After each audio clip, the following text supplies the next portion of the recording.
Please welcome back to our YouTube channel. कैसे हैं आप सब? Very good morning to all. I hope so आप सब अच्छे होंगे। प्रीवियस लेक्चर में मैंने आप लोगों को मॉलिक्यूलर जेनेटिक्स का एक बहुत ही इंपॉर्टेंट टॉपिक कवर अप कराया था।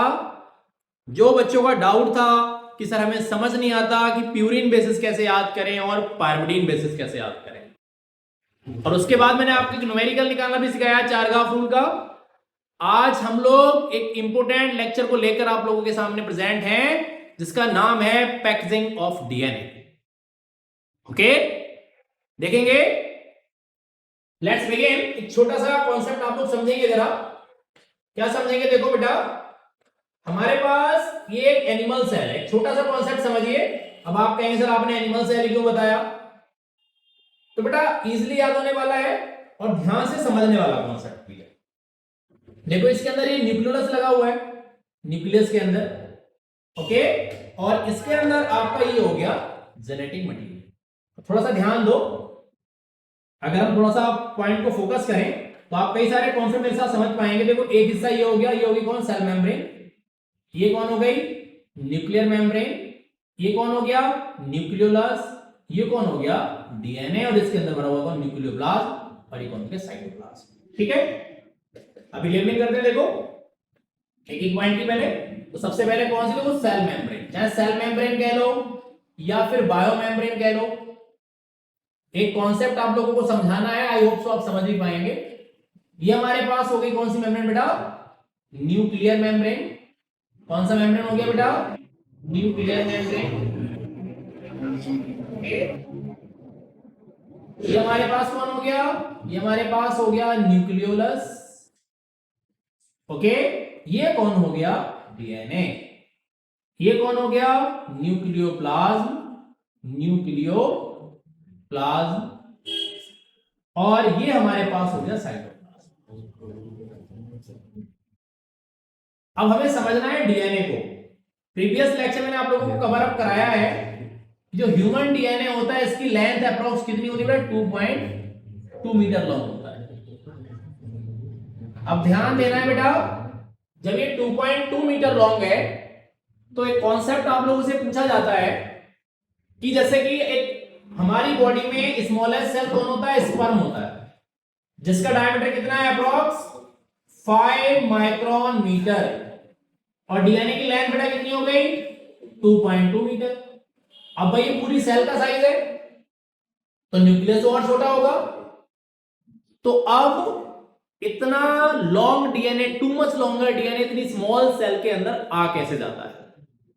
इस बात को समझने के लिए आपको चलना पड़ेगा हमारे साथ डीएनए पैकेजिंग में। ठीक है, तो लेट्स बिगिन। मैंने एक आपको समरी बना के दे दी कि आपको सीखना क्या है। तो देखिए, large size DNA molecule is embedded in nucleus through DNA packaging. DNA आप जानते हैं कौन होता है? Deoxyribo nucleic acid. और अर्थ पर एग्जिस्ट करने वाले मैक्सिमम ऑर्गेनिज्म का जेनेटिक मटेरियल कौन होता है? डीएनए होता है। कहीं कहीं आरएनए होता है। तो ऐसे वायरस को राइबो वायरस कहते हैं। अर्थ का फर्स्ट जेनेटिक मटेरियल आरएनए ही था बच्चों। बात समझ में आई?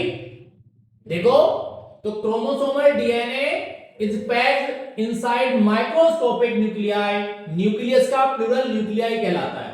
With the help of stones, these are positively charged proteins that strongly adhere to negatively charged DNA and forms complex called nucleus. एक कॉन्सेप्ट बनता है, डीएनए नेगेटिव चार्ज क्यों होता है? तो बेटा किसकी वजह से ऐसा होता है? डीएनए नेगेटिव चार्ज होता है due to presence of phosphate या फॉस्फोरिक एसिड। ठीक है, हिस्टोन प्रोटीन कहां पैकेजिंग में हेल्प कराती है? यूकैरियोट्स में। अब देखो डीएनए कैसे चार्ज हो गया? नेगेटिवली चार्ज हो गया। ठीक है, बात समझ रहे हैं? डीएनए नेगेटिवली चार्ज और हाइड्रोफिलिक होता है। ये बात आपको ध्यान देनी है। बायोटेक में एक बार जगह काम में आएगा हाइड्रोफिलिक कैसे होता है। तो एसिडिक क्यों है?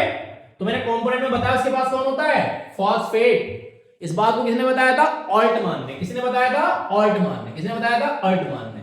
तो इसे क्या कहा गया था फिर? तो इसे कहा गया था कि पहले से न्यूक्लिन कहते थे, फिर इसे क्या कहा गया? Nucleic acid. अब बड़ा इंपॉर्टेंट है एक टॉपिक इसके अंदर, डीएनए पैकेजिंग इन प्रोकैरियोट्स। आप सभी जानते हैं प्रोकैरियोट में कोई न्यूक्लियर मेम्ब्रेन नहीं होती बेटा, कोई भी कवरिंग नहीं होती न्यूक्लियस की, डीएनए स्कैटर्ड होता है साइटोप्लाज्म में। लेकिन फिर भी आप देखो जरा डायग्राम में फोकस करो यहां कि डीएनए पूरी सेल में नहीं फैला, एक कन्फाइंड लोकेशन पर है। एक क्वेश्चन आता है कि in prokaryotes DNA is not scattered into the throughout the cytoplasm, otherwise there is no nuclear membrane, how this is possible. तो देखिएगा ऐसा कैसे होता है या क्यों होता है। तो in the prokaryotes like in E. coli they don't have a definite nucleus, their DNA is not scattered in the complete cell, DNA is associated with NAPS, nucleoid associated proteins, जो नेचर में कैसी होती है बेटा, positive होती है। DNA कैसा होता है, नेगेटिव, तो उस पे क्या हो जाता है, चिपक जाता है। दो तरह के फोर्स होते हैं, कोहेसिव और एडहेसिव। सेम पार्टिकल्स के बीच में लगने वाला फोर्स कोहेसिव फोर्स कहलाता है और अलग अलग में एडहेसिव फोर्स कहलाता है। तो यहां जो पॉजिटिवली चार्ज प्रोटीन और नेगेटिवली चार्ज जो डीएनए होते हैं वो एडहेसिव फोर्स के थ्रू बाइंड हो जाते हैं।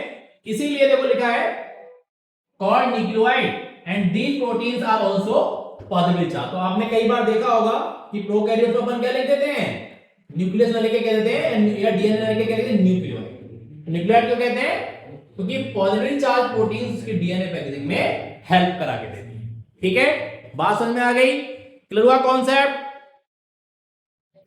तो मैं उम्मीद करता हूं आपको ये कॉन्सेप्ट प्रोकैरियोट्स वाला समझ में आया होगा। ह्यूमन वाले कॉन्सेप्ट को हम लोग अगले लेक्चर में कवर अप करेंगे।